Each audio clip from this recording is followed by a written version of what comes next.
This podcast is sponsored by nobody.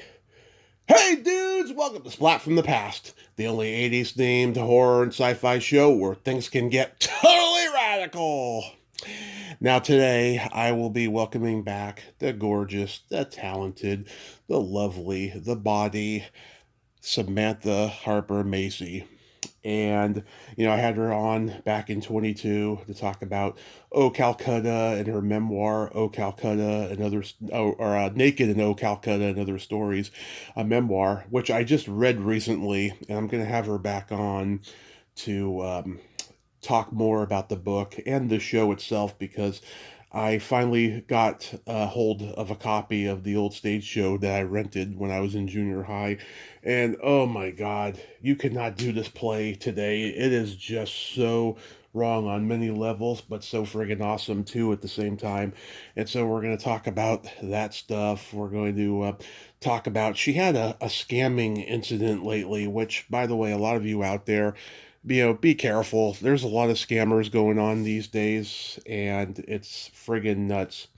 And it's just, I don't know how to describe it. It's just so awful and insidious and evil, the scamming that's going on, the scam culture, as they say. But we're going to talk about a lot of that stuff today, and I'm just looking forward to having Samantha back on. We tried to do this back in May and then in July, but now we're finally going to do it. She's been having a lot going on. And Sunday was her birthday, and she had a party. Let's see how that went. So, yeah, here is my new interview with Samantha Harper Macy.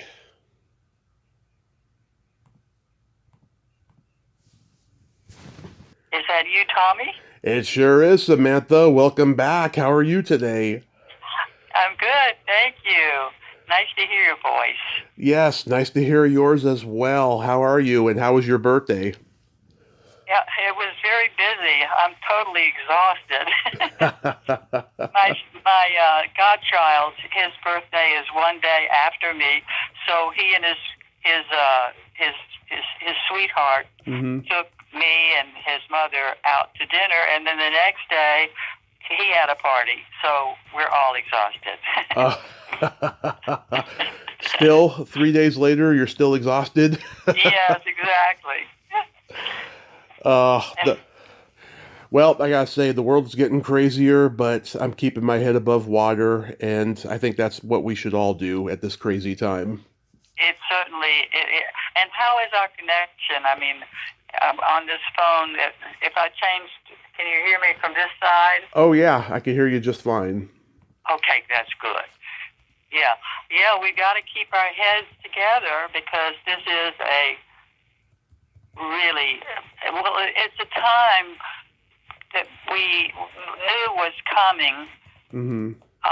It's an evolutionary time where the things just fall apart and then they have to be rebuilt from the bottom up. And it happens every 100 years or so. And we're in that phase right now. And we have to bring our love and keep it moving in the right direction. Absolutely. So before we get into the fun stuff, I mean, let's continue on with the dark stuff. You told me briefly in Facebook Messenger that you were scammed recently. What happened? Well, first of all, I felt like such a fool. I felt so horrible that I fell into this trap. And they come at you from so many different directions. They do it through email, they do it through texting, they do it through phones, and they're very sneaky. Yeah. And the way I was just trying to do my business, and I had an email that said, you bought such and such a amount of pin coin for $500. If this is incorrect, please call this number. Yeah. And I made the mistake of calling that number, and the person sounded so helpful and so cogent, and I just fell into the trap. And so they they got all my credit cards. They got into my bank account. They did. And so when I hung up, I called my computer consultant and said, "Oh, we had to change my password." He said, "You got scammed." He said, "Call all your credit cards and call your bank now." And I did, so they didn't get any money. They had me on the phone for 5.5 hours. Oh, God. They didn't get any money, but it has taken me, it has been 2 months of having to redo my bank account and having to go to Social Security and get, I mean, I have worked solidly for 2 months to replace all my credit cards to places where they were, at DoorDash. I mean, it was just awful. Yeah. And I just felt like I had been raped. I felt like I had been raped of my opinion of myself. Yeah. And I had to repair that and forget an idiot. And I just thought I would put it out there to people. Just don't answer any of those. I mean, I get every single day. I get a thing that says our workers are working from 9 to 5 Monday through Friday. Please call us about your account. And I erase that because if I called them, I would be right in it again. Yeah.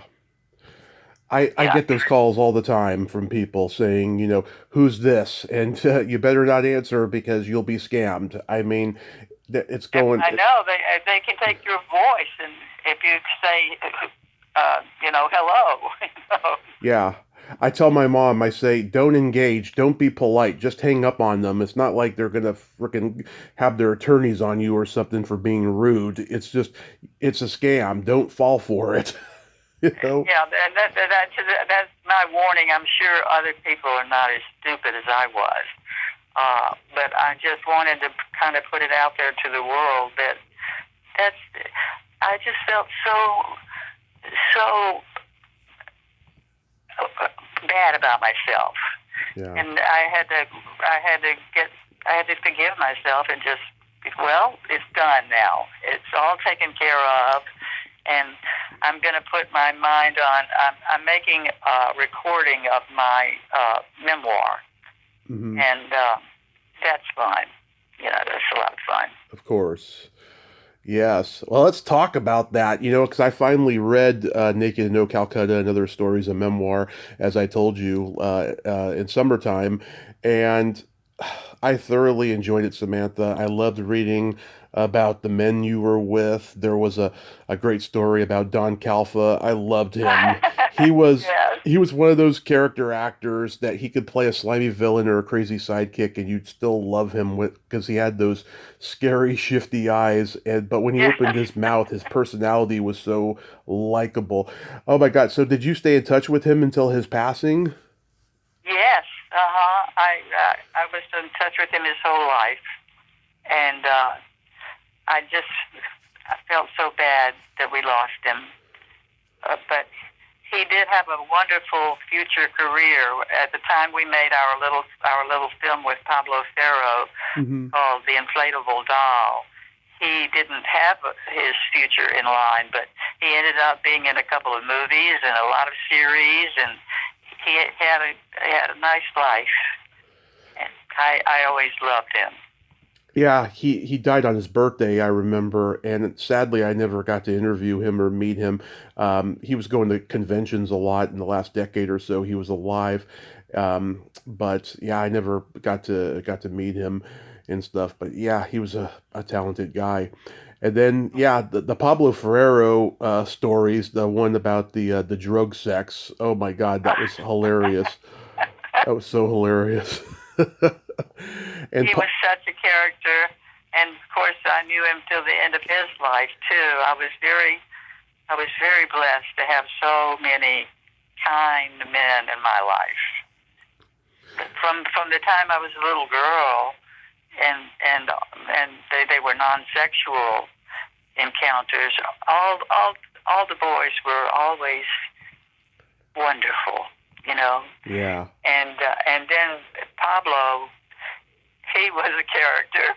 Yeah. And he you know, he illustrated my other book that I wrote with Elena, The Two Sisters Cafe.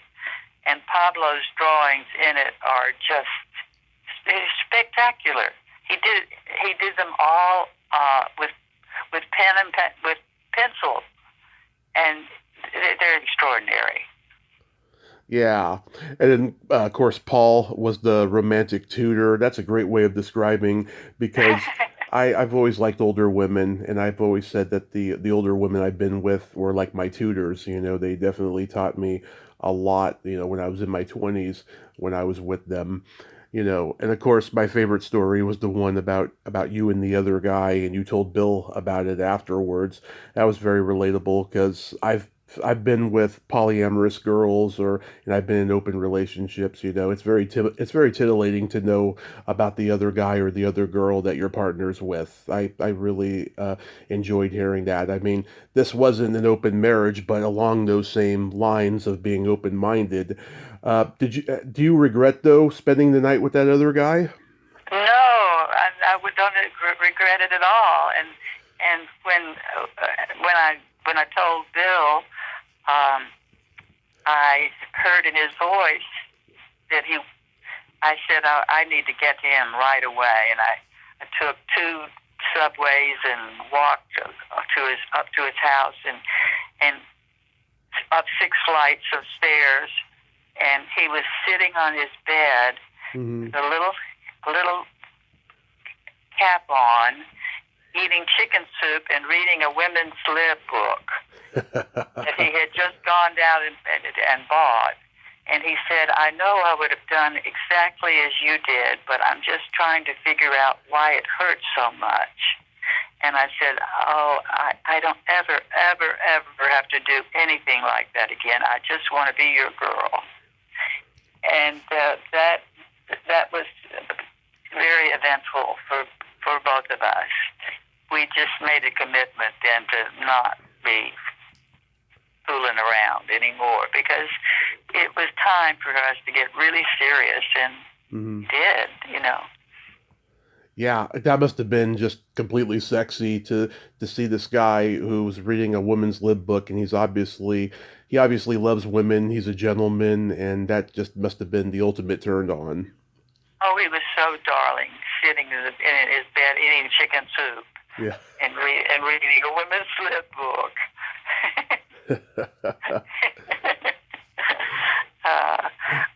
I'm glad you enjoyed my book.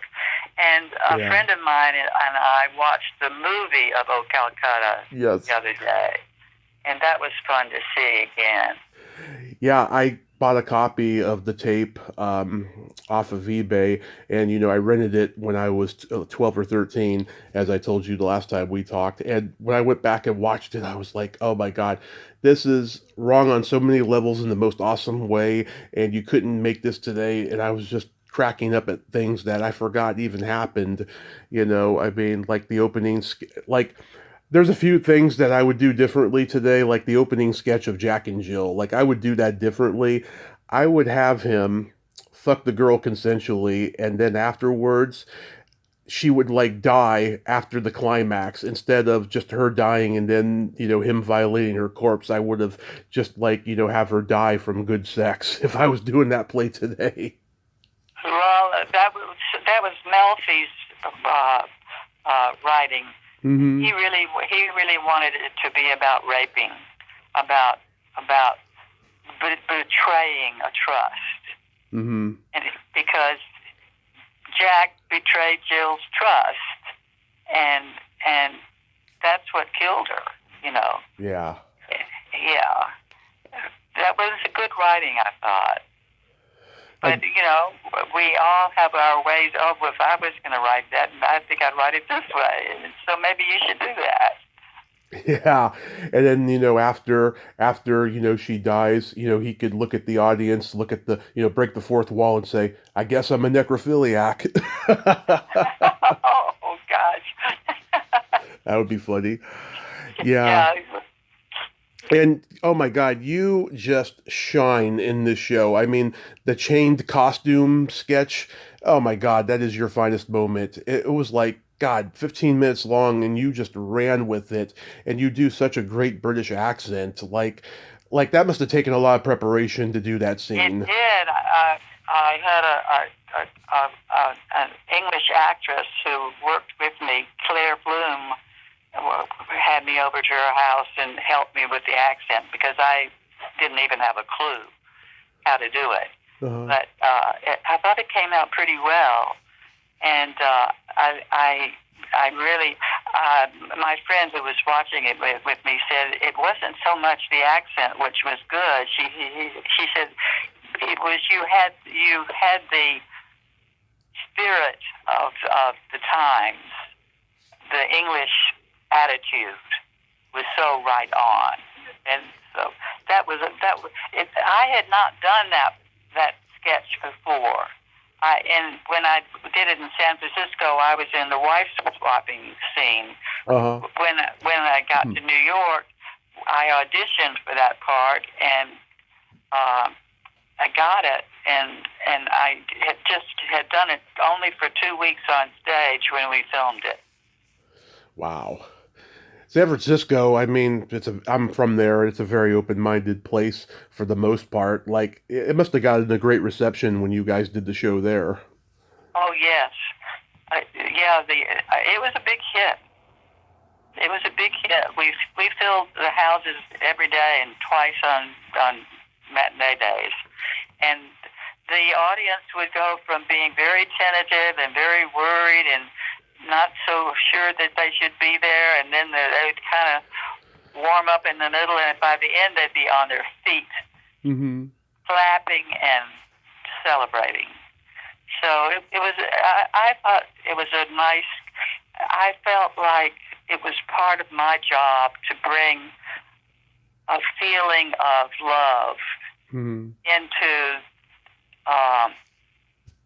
the sexual revolution that was going on. Right. Yeah, We were right in the middle of a sexual revolution, and I feel like Calcutta brought a sense of playfulness and love and fun. As I said in my book, it was when I saw the show the night before I auditioned for it. It was like the cast had been let out of prison. Mm-hmm. Everybody was so insightful and funny and free, and there was a sense of light coming out from them. There was a happiness and a joy, and I just wanted to be part of it. And I was lucky enough to get the part and go to San Francisco, where I loved it. I loved it so much. Yeah, I love that sex research sketch. It's very slapsticky and very wacky, and it's hilarious. Bill looks like he's going down on you. Well, that was a kind of a Marx, like a Marx Brothers sketch. Yeah. It was done very slapstick, and it was the fun closing of the first act, and it was fun. And I remember I was a little nervous because I had to open the scene as a nurse, and I was a little nervous. I hadn't ever done anything on camera, and I said, "Does anybody have a drink in this house?" And Bill came running over with a flask, and he gave me a little swig. And I had one swallow of that, and then when I saw it, I said, I don't think I looked nervous. I looked like I was having a good time. So Yes, and you looked great too, and that thank you. of course, That four in hand sketch. Oh my God, I have a friend. She was like 18 or 19 when she saw the play live, and she said that sketch was very relatable. She saw her brother and his friends like all sitting together masturbating one time. Well, that was written by John Lennon. Oh yeah, that's right. He did write that one. Yeah, he wrote the Beatles. The Beatles wrote that. He had a good sense of humor. Yeah. Those English guys, they had quite a interesting take on life. Not only that, but there was also a suspicion that he was bisexual because him and Brian Epstein like went on a weekend together, just the two of them, and there was always a suspicion of that, maybe that's based on something they experienced. Who knows? Who knows, right? Right. And like before, Lone Ranger. yeah, the Lone Ranger, yeah. And backstage before the show, you hear Bill say, "Tuck in your cocker, you're fired." Bill said that. Yeah, he did. I don't remember him saying that. Yeah, because there's a lot of overlapping talk, backstage before the show. You have to really, really hear it. And I was cracking up. I was like, yeah, I had never noticed that before. Wow. The thing about the show is it was really clean. Mm-hmm. I mean, it wasn't dirty in any way. Per se. It wasn't dirty. It was just making light of things. Right. And I was very proud of the fact that we were able to pull that off. And it went back and was playing in my hometown in the little theater right next door to my father's office. It played there for 3 days, and then a delegation of people went to my father's office and said, "Dr. Harper, we hope you won't mind, but we're going to try to get that dirty movie taken out of the theater next door to you." So it was gone in 3 days. But so many of my friends went and saw it, and a lot of them liked it. A lot of people that I know are too polite even to read my memoir, mm-hmm. and never saw it because they are being polite, that they just don't want to embarrass me or themselves. Yeah. But a lot of people were willing to take a look at it, and it seemed to like it a lot. So. And also, too, they probably just remember you as that sweet little girl when you were growing up, and they just don't want the whole thing killed in their mind, That's exactly right. And the fact is, it wasn't killed.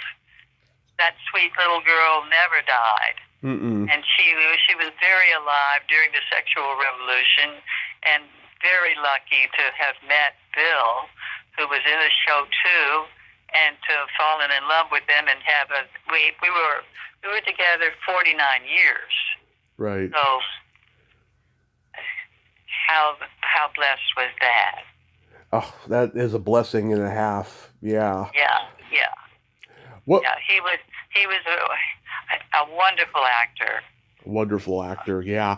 In fact, I saw that episode he did of the Father Dowling Mysteries where he's a corrupt lawyer and they're like following him to a nude colony. I did not expect that at all. I mean, on one hand, yes, because it's Bill and he was in Calcutta, but the fact that they were able to execute showing everybody from the waist up, and it took me completely by surprise, where he's just like, "Oh, hello, Father, don't mind us, we're just having fun." I was on the floor laughing, and Tracy Nelson, she's the nun and she can't look away. Well, what movie was that? I don't remember that movie. Oh, no, it was a TV series, The Father Dowling Mysteries with Tom Bosley and Tracy Nelson. They're like a priest and a nun, and they're like, solving mysteries. Oh, I never saw that. That was Bill 19. was That Bill was in it. Yeah, Wow. he was a guest star as a corrupt lawyer, and this show was shot in Colorado. If you have any recollection of Bill ever going to Colorado, that was what he was doing was Father Dowling Mysteries. Oh yeah. Okay. Well, I did not know, but he did have a big career. He guested on a lot of shows.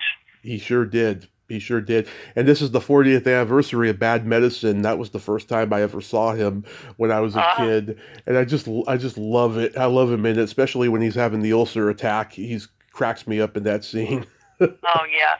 We had so much fun. We went to Spain to film that, Uh-huh. and there was um, there were they they had to get extras, Mm-hmm. and so a group of young uh, uh, gypsy guys were selected to be the extras. Mm-hmm. And the next day, the same guys were chosen, and the next day, the same guys, and they took offense to that, so they attacked the guy that was giving the same jobs to the same people.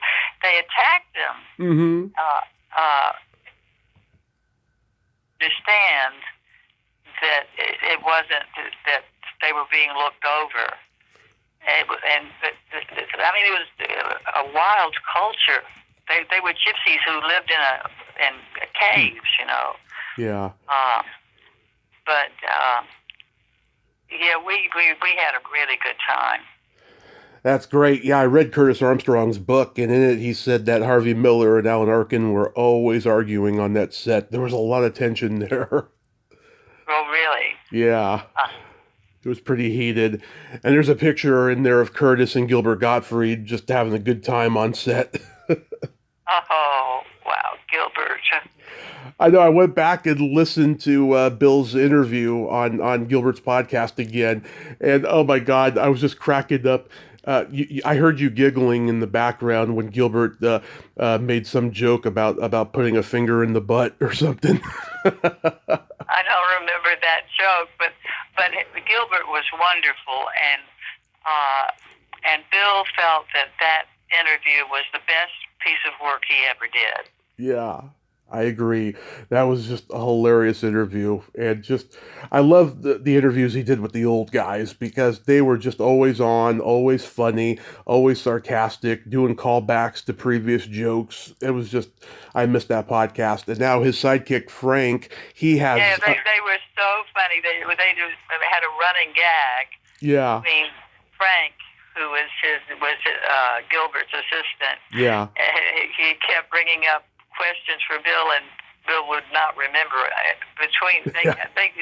They were so funny. Yeah, Frank has a new podcast called Fun for All Ages, and it's funny, but Gilbert's missing from it, so that's the only sad thing about it. But it's still the same kind of podcast. It's fun, informative about old showbiz. I enjoy listening to it. Oh, that's great. It really is great. Yeah. Now, when you were going through the sexual revolution of the 60s, it must have been just a wild, crazy time. And, everyone was getting on the pill and just, sex was a way of getting to know each other whenever men and women, met each other. Well, it wasn't exactly like that. It was if you really enjoyed somebody and you. It was just a time where there wasn't any AIDS, there wasn't anything that could kill you, and you could have birth control, and you could just be with the people you really wanted to be with. Mm-hmm.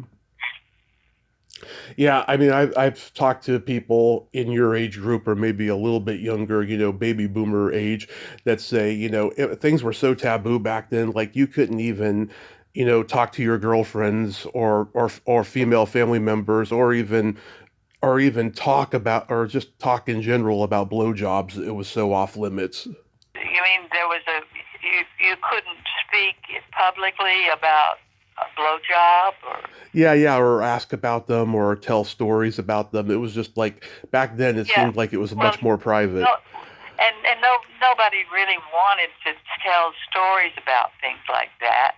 Mm-hmm. It was just being able to be with who you wanted to be with at that moment, and it was not.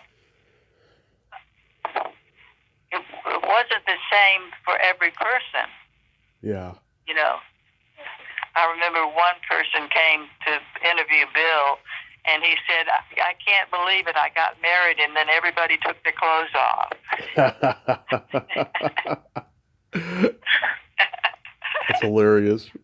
That sounds like something he would say too. Indeed. We recently lost Norman Lear, and he no doubt made both of your careers, when you guys got to Hollywood. Did you two remain in touch with him until his passing? Or at least you did, because Bill passed away first. Yeah, I didn't speak to Norman much toward the end of his life, but he was very, very good to us and Mm-hmm. very kind. And sometimes he was tough to deal with, but he was an honorable person, and he really took care of us. And I felt very blessed that he put me on Mary Hartman, and that was a groundbreaking show for him too. Yeah. Late night spoof on Soap operas. soap operas. Yeah. I know that show still holds up, but when I watch it, I think, God, how. I mean, I know how it got made, obviously, because it's Norman Lear, and he had other successes by that point. But at the same time, it's still, you still think to yourself, how did this thing get made? And it couldn't have gotten made. It couldn't have been the first show that Norman made to get success. It was more like a self-indulgent passion project, kind of. Well, he had already done Maud and Good All in the Times, and Family, Sanford and Son. Yeah. He'd done all of that, and he got the idea of doing that show, and he got my acting teacher, who was Joan Darling, to direct that show, and she had a background of she was from Second City, the improv group in Chicago. Yep. And she also studied with Lee Strasberg. Right. And she was a very powerful teacher, and she had a lot of students we had so much fun in her class. And then she stepped in to direct this thing, and she would inform all the characters to not stop no matter what happened. Mm-hmm. And then she would tell Greg Malavy that he needed to open the freezer and get some ice cubes out and make a drink. And then she had the ice cubes all frozen. Mm-hmm. And when he got there, he couldn't get the door. I mean, he had to wrestle with it, and he just, it was hysterical because he couldn't stop. And she did all kinds of wonderful things to make us very spontaneous. Yeah, I remember Joan Darling was on Owen Marshall, Counselor at Law. As an actress or as a director? As an actress, she was on there. Oh, really? Yeah. I never saw that. Yeah, that was on for maybe a couple of years. It wasn't on super long, but people remember that show. It was a Universal series. Yeah, it was. Well, she was, and she's like 80 something now, and has beautiful white hair, and everybody is just so in love with her still today. Absolutely. Yeah, Louise Lasser and Greg Malavy, they signed autographs at ChillerCon, and Oh, really? yeah, and I think they do the Hollywood show. Have you ever been asked to do the Hollywood show? No, I don't think so. Yeah, they do these reunions of old TV shows and movies and everything in pop culture there. They do it like 4 times a year in LA. I went for the first time back in June, and it was fantastic. It was just wonderful. I got to meet all my podcast guests that were there and stuff. Barbara Luna, the actress, she books a lot of the show, especially when she does the Star Trek reunions because she was on Star Trek one time and stuff. Yeah, it's a lot of fun to do the autograph shows. Oh, yeah. Bill did a few of them, and uh, I don't think I signed anything. I think I was just there to keep him company. But Yeah. he wanted the extra money to gamble with, so. Was he a compulsive gambler? Yes. Oh, He loved to go to the casinos and gamble. He was quite a character there. yeah. Yeah. What was his game? Poker. Poker. He was strictly poker. He wasn't like a slot machine guy. Oh no. He wouldn't go to any casino that had slot machines. We couldn't stand the noise. It was horrible, Yeah. But he went to casinos and played cards, and he had a lot of fun. Yeah, I don't have patience for card games. I did when I was a kid. I used to play card games with my grandmother just for fun, and I loved it. But as I got older, I have less patience, so I'm a slot machine kind of guy. I've never gotten a jackpot, unfortunately. Instead, the machine has just eaten up my change. I had a friend. In fact, my first lover. hmm He married a girl from Mississippi, and they went to Mississippi, and she walked through a casino, and she put 1 quarter in one machine, and she hit a jackpot for $2 million. And he called me, Yeah. and he said she's out there in the middle of the floor, and she won $2 million. And somebody said, "Is that your wife?" And he said, "Well, it was this morning."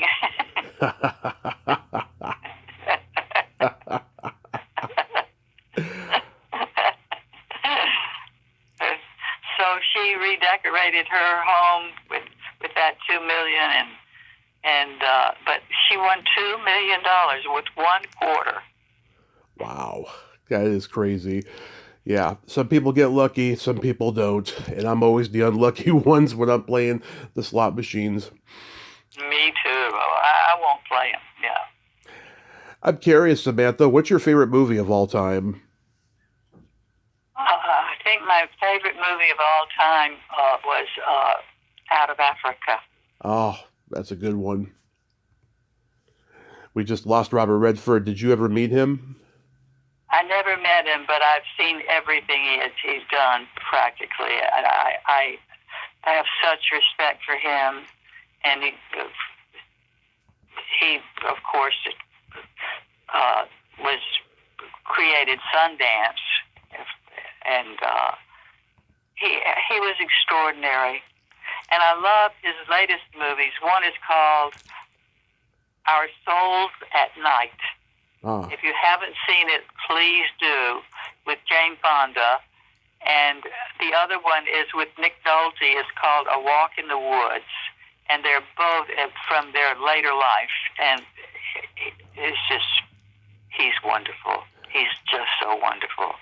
I'll check those out. I haven't seen a movie of his since like Up Close and Personal. I checked out after like The Horse Whisperer. I don't think his movies were that of quality. But like I'll check out those ones if you recommend them. Oh, they're fantastic. Yeah. Yeah, I mean, Yeah. everybody, well, like after he died, everyone was talking about what he was one of the great movie stars and everything. And then I heard one person the other day say if he played the same character in every movie and he didn't Well, have that's bullshit. exactly, I agree with you. He was a wonderful actor. He was. I mean, he wasn't just good looking. He could act. He had chops. That guy. He could do Yeah. comedy or drama. And I thought he did a good Bob 3 Woodward. Days of Condor was really good. Oh, yeah. Cliff Robertson's great in that as the adversarial guy. Yeah. Yeah. And the Take Sting. that away. The Sting. I love the ones he did with Newman. Yeah, oh, yes. Oh, my gosh. The Sting and Butch Cassidy. Butch Cassidy and Sting. Yeah, and then they were going to do the Great Waldo Pepper, and then when Newman dropped out of that movie, his character got reduced to a smaller part. So then Bo Svensson came in and played Newman's character, and so it was just Redford in the lead, pretty much. It became a completely different movie. I thought that was interesting when I found that out. Yeah, it is. The Natural. Oh my God, that's a great movie. Oh, The Natural. Absolutely. I'm going to see that tonight. Yeah, I love that movie. Another thing I wanted to bring up from the book is that when you were teaching acting, one of your students was Mark Jansen. Oh, yes. Yeah, I remember him from Johnny Dangerously. He was Joe Piscopo's sidekick with the untrustworthy face. I remember him so well from that. He was Great. Yes, he was wonderful in that. Yeah, I always wondered what happened to him. He moved back east and he raised a child. Yeah. And I'm not sure what he's doing now. I lost track of him, but he was just an enchanting part of my life. I totally loved. When we were in Austin, Bill and I went to do a show at St. Ed's College in Austin, and he was Bill's best friend in the show, and he was so talented. So when he moved to L.A., he joined my class, and I taught him for free for 7 years. Wow. Because he just brought so much joy to the class. He was a really fun guy. Really wonderful. And he turned me on to the Castaneda books. Oh, yeah. He would come to my dressing room and he'd read passages from them, and I ended up reading all of the Castaneda books. Those are great. Yeah, they did a Simpsons episode where they were satirizing the Castaneda books. That's how I first became aware of him, with the coyote and everything. Oh, I don't read much anymore, but I would kind of like to get into them again. Yeah, they're pretty deep books. Yeah, so I was curious, how's your back doing? My back? Yeah, I remember you telling me your back was hurting a few months back. Yeah, I still have a little bit of pain, but I'm doing yoga and good. Working with it. It's more of a shoulder pain.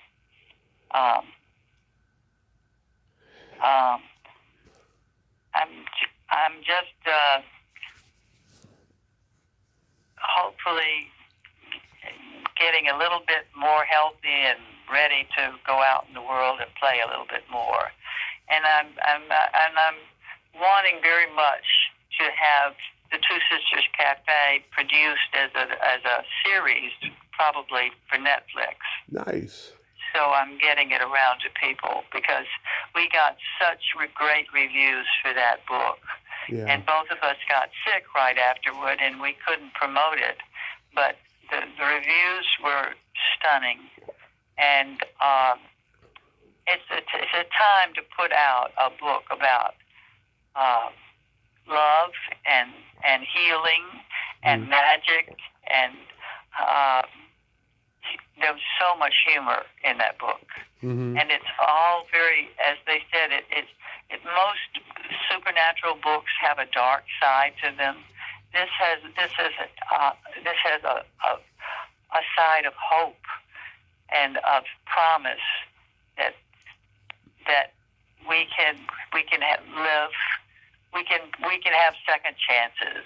Yeah. This is a book about second chances. So just cross your fingers that we'll pull it off. I certainly will. You're looking at like a Netflix show or something? I guess that I would like it on Netflix, but it would be good on Prime. I mean, as a series, it would be. It could even be on Hulu, but I see it as Netflix material. That's wonderful. That is so wonderful. Do you think at this point you're living your best life now? Yes. Yes. Even though I lost Bill, and that was very hard, and then Julian Barry entered my life, and I had 3 years with him, and losing him was very hard. But right now, I feel like I've got some friends who knew us all back then, and they're spiritual friends, and I'm here to do my part in the rebirthing of this world. It's a time where all the institutions are crumbling, and where we go from here is going to be up to us to forgive and to send love and to just channel the energies of the recreation of this earth into the most positive. There's a parable about an ancient woman she's a weaver, and she says she's weaving this beautiful fabric of the universe. It's gorgeous, and she gets up and walks out of her room, and her little dog gets up and tears it all up, and just tears it all up. And she walks back in, and she doesn't scold the dog. She just starts rebuilding a new fabric that's even more beautiful than the one before. So that is kind of an image of what's happening to this world. It's being torn apart. It was really beautiful, so much of it. We were the hope of the world, and a place where people would try to escape being tortured at home. And right now, all that's being shattered. Right. But we want to, as a new world is threading its way up through the cracks, and it's up to us to choose to make it about love and about goodwill, and so that's my job, Yeah. What I'm here for. And we gotta save democracy somehow. I don't know how, but we got to. Yeah. We do indeed. But so I'm that's why I'm here, and we'll just see how many more years I've got on this planet. I think you have plenty good years left, Samantha, because you are just an amazing, amazing inspiration. Thank you so much. Of course. So much. Of course. So to end this on a high note, I have some jokes for you. Okay. What kind of meat does a priest eat on Friday? I give up. None. Very good. You know why tofu is like a dildo? Why? They are meat substitutes. Where did you go to find these jokes?